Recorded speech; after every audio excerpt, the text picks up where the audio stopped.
برس ہا برس سے حسرت ہے کہ مرنے سے پہلے کاش وہ ریاست بھی دیکھنا نصیب ہو جائے کہ جس کے بارے میں ہم پڑھتے اور سنتے آئے ہیں کہ اس میں کوئی آئین بھی ہوتا ہے۔ اس آئین کے تحت ادارے بنتے اور اپنے اپنے دائروں میں چلتے ہیں۔ یہ دائرے اتنے گہرے اور واضح ہوتے ہیں کہ نابینا کو بھی دکھائی دے جائیں۔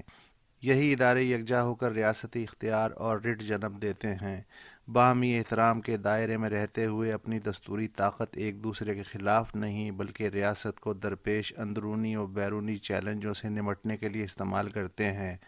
یہی رٹ بتاتی ہے کہ ریاست فلمی نہیں، اصلی ہے۔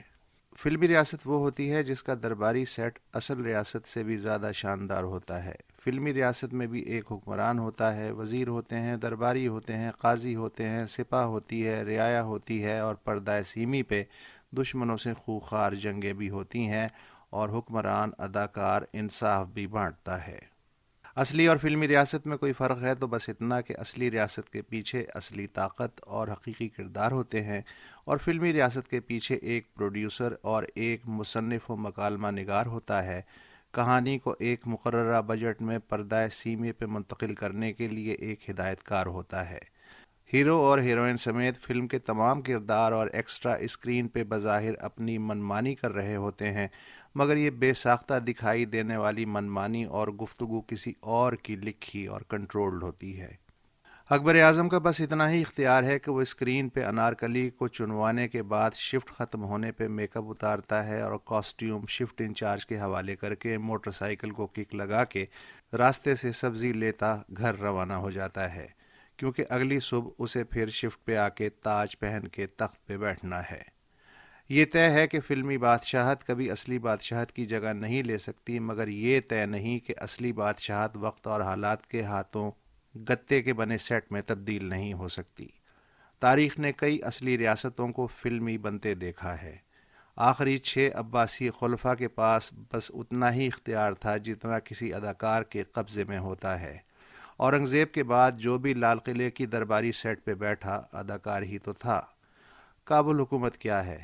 اصلی کے فلمی؟ خود ہمارے ہاں حکمران کون ہے؟ اصلی آئینی کردار یا پھر فلم ساز، مصنف، ہدایت کار اور اداکار؟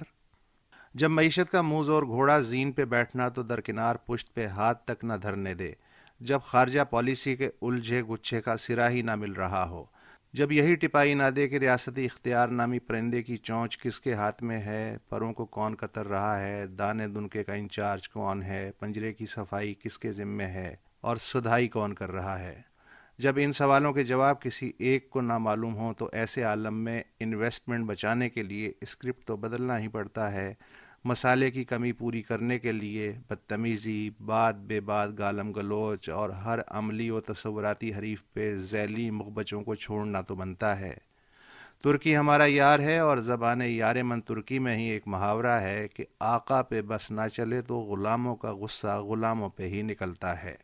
آئین پاکستان کا پہلا جملہ ہے، اقتدار اعلیٰ اللہ تعالیٰ کی امانت ہے، ریاست یہ امانت عوام کے منتخب نمائندوں کے توسط سے استعمال کرنے کی پابند ہے۔